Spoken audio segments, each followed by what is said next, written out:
for Health, Mr. Governor of the Kenya Red Cross, CEO, staff members, ladies and gentlemen, good morning. Is it? Yeah, good morning. I am indeed very grateful to have this opportunity to engage once more with the Kenya Red Cross community.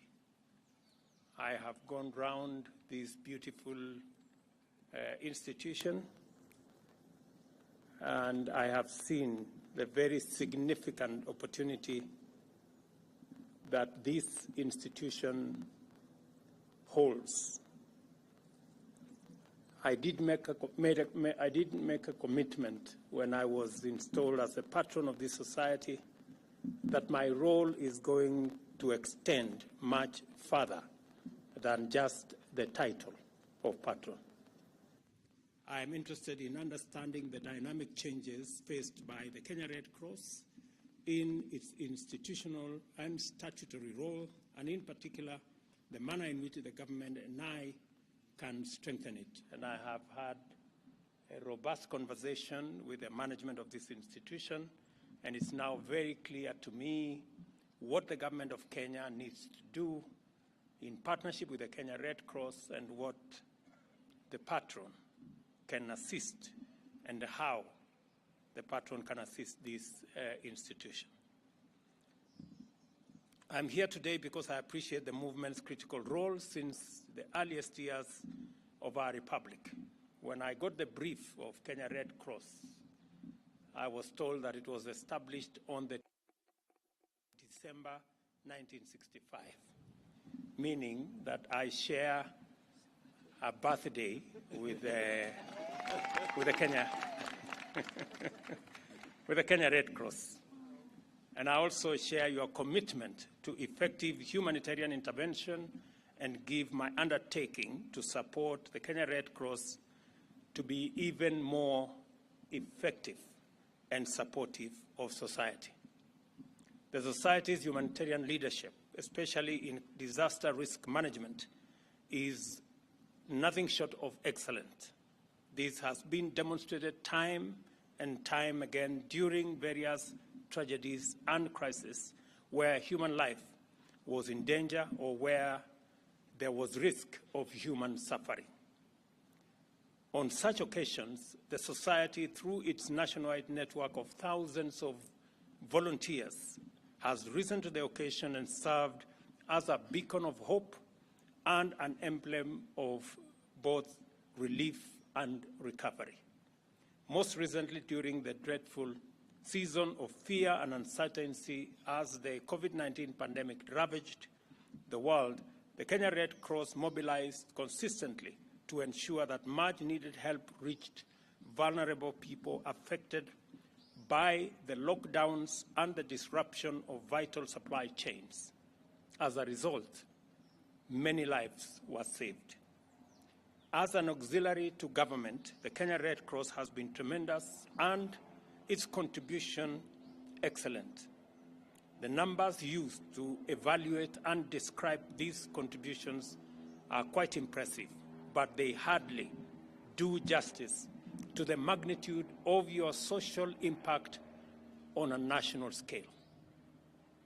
For instance, the Kenya Red Cross has significantly strengthened community health systems by investing in capacity building through the training of 88,000 community health promoters on universal health coverage and the COVID-19. This was done in collaboration with the Ministry of Health and also directly by facilitating community health service delivery through your own 7,049 promoters in 29 counties.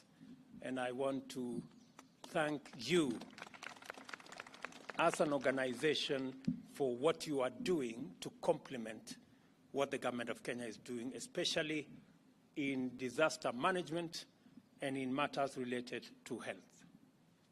In 18 counties, the society has supported capacity building to enhance community epidemic preparedness, detection, and response. At the same time, it has mobilized 2 million people to receive cholera vaccine in different parts of our country. To support social protection, the Kenya Red Cross has helped in the provision of cash transfers, and I was briefed this morning about that intervention, of more than 1 billion shillings, enabling vulnerable households affected by drought to meet urgent food and nutritional needs. And again, to commend Kenya Red Cross for being a partner to the government of Kenya when we are managing the whole space of drought. In youth empowerment and livelihood enhancement, the Kenya Red Cross has supported close to 4,500 young people to enroll in vocational training and equipped 1,640 with startup kits to enable them to set up their own enterprises. It is clear from these impressive statistics that in diligently performing its role, the Kenya Red Cross Society has not only complemented the government of Kenya most capably, it has also made a major contribution to the foundations of our resilience as a nation. We live in an increasingly precarious era where resilience, along with mitigation and adaptation, has evolved as the primary response to the impacts of climate change.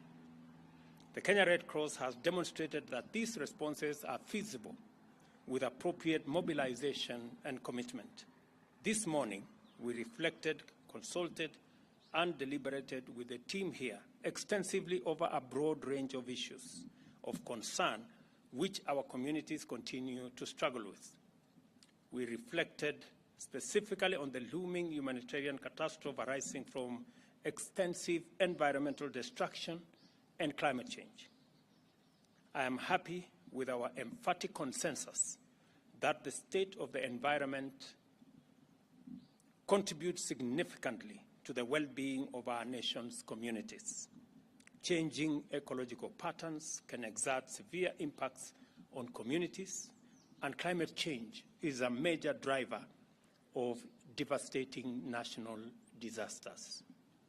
As we enhance our preparedness and overall capacity to respond effectively to these disasters, the Government of Kenya is explicitly committed to collaborating with all stakeholders in rolling back climate change, principally through the restoration of our national forest cover.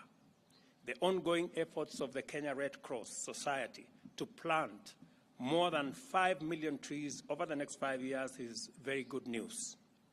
This initiative supports the government's target to plant 15 billion trees over the next 10 years. My request here, Governor and CEO, is that knowing the excellent performance of Red Cross and your commitment to our nation, especially to mitigating disasters, it is possible for you to enhance this number of trees from 5 to 10 million. I think it is possible. I commend this effort most and welcome other organizations to join the project with more initiatives throughout the country so that we can drive the tree planting effort in the right direction.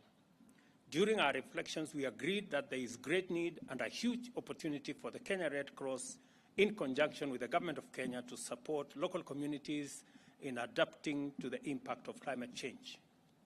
We will therefore advocate and provide support for communities to access global funds dedicated to climate adaptation in terms of what was agreed in COP27 framework, especially on the subject of loss and damage. I was particularly impressed that Kenya Red Cross is already aligning its programs and strategy to tap into this new climate funding that will enable us to deal with loss and damage. More than 5.1 million people have been affected by drought, and the Kenya Red Cross continues to perform an admirably responsive and effective service to many Kenyans. Although the rainy season has commenced, many households in the most severely affected areas remain in critical condition. It will take at least a year for these communities to start embarking on the journey to recovery. I hope the society will continue to play its noble role beyond the emergency response phase into post-drought recovery and the building of long-term community resilience. Globally, climate change has increased the frequency and magnitude of extreme climate occurrences. This has placed Kenya on a climate disaster pendulum, which swings between drought and flooding, necessitating a new disaster management framework which focuses on a preventive approach. And I was very happy to listen to Kenya Red Cross make a case for our Kenya Meteorology Department to have additional capacity so that we can be able to predict, we can be able to forecast, and we can be able to prepare in advance for any emergencies that are in the horizon. Such an approach must leverage the progress made in climate science, which has made actionable data more reliable, enabling us to predict, prepare, and respond to disasters much more effectively and way before they actually happen. And Kenya Red Cross has been in the forefront in responding to disasters ahead of many other institutions. The government of Kenya is committed to deploying better and predictable analysis in designing humanitarian response to emergencies. It is highly encouraging that the Kenya Red Cross has invested early warning and early action systems to prepare communities for effective disaster response.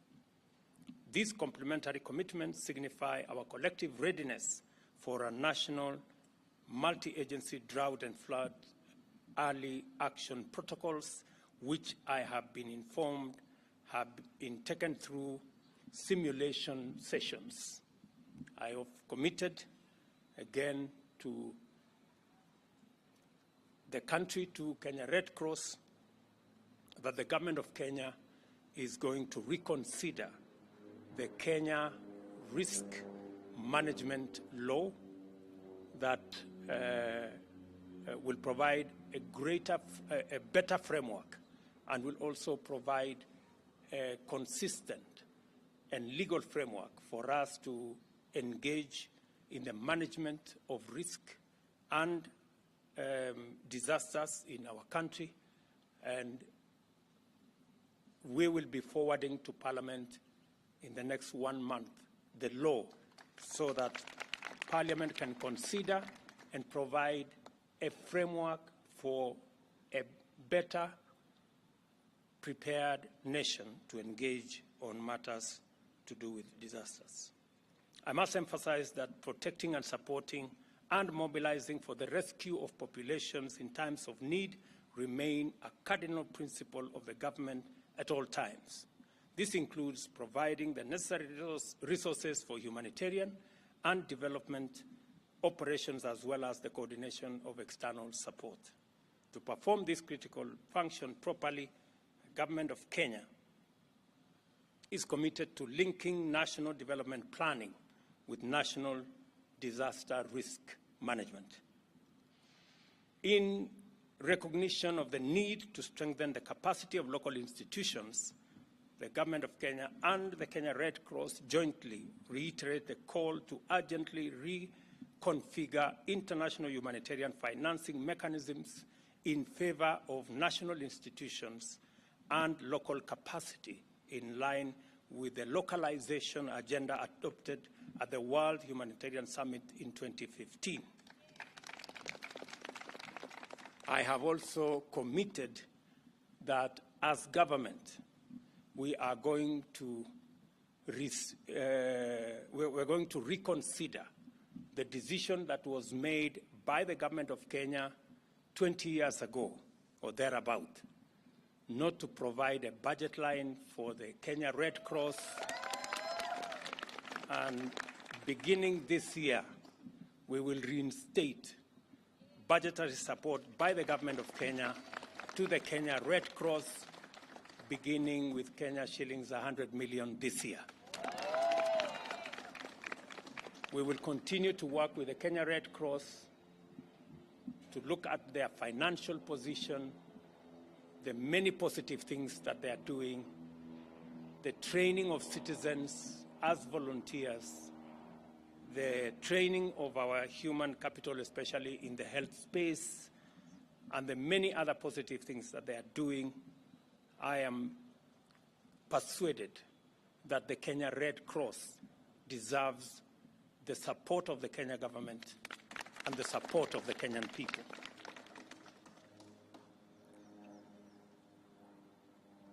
I call on all our partners and donors and other stakeholders to join the government of Kenya in supporting the Kenya Red Cross to undertake its auxiliary role in connection with humanitarian matters, enabling the society to perform its role in full enhances Kenya's standing as a good and kind neighbor in our region that continues to struggle with the unfortunate profile of a troubled neighborhood. I thank the Kenya Red Cross community in its entirety for the warm reception, and I also want to commit to you that the issues that were raised by the management team here in your, what was that center? The center down the road? The logistics center that I am told you rent from another government entity, that the government of Kenya is going to transfer that logistics center from that other government agency, the Kenya Wildlife Service, to the Kenya Red Cross as a means of enhancing your capability to be able to do the good job that you are already doing. Let me also say that among the issues that was raised by the management is the issues of fees and levies that are charged by government agencies, that again we are going to prepare a law to be presented to Parliament to exempt Kenya Red Cross from government levies and some taxes, so that being a government agency, even though performing auxiliary functions, I think Kenya Red Cross qualifies as a government agency established by law, and therefore they deserve relief for them to be able to perform their functions appropriately. And there are other things that I have agreed with management. I have agreed that I will take them on board and see how we can work out the scenario for the Kenya Red Cross to get the relevant support so that you can continue the good job that you're doing. I saw what you're doing at for the paramedics in training using the institute that you have. I have told the Minister for Health to see how Kenya Red Cross can partner with Kenya Medical Training Centers to expand the courses on paramedics so that we can better respond to emergencies across the country.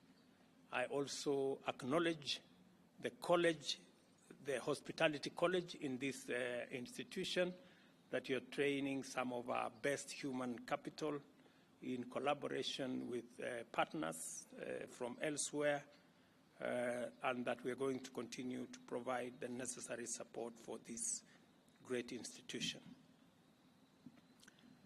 On behalf of the people of Kenya and their government, I thank you for the selfless service that you continue to perform for our nation. In particular, I must especially appreciate Kenya Red Cross volunteers countrywide in their thousands for their courageous service and noble sacrifice. I know that there are hundreds of thousands of Kenyans out there volunteering to work with the Kenya Red Cross so that we can save lives, we can reduce situations that make Kenyans suffer. And I truly, truly appreciate the work of the many volunteers that do this for us as a nation and for humanity in general.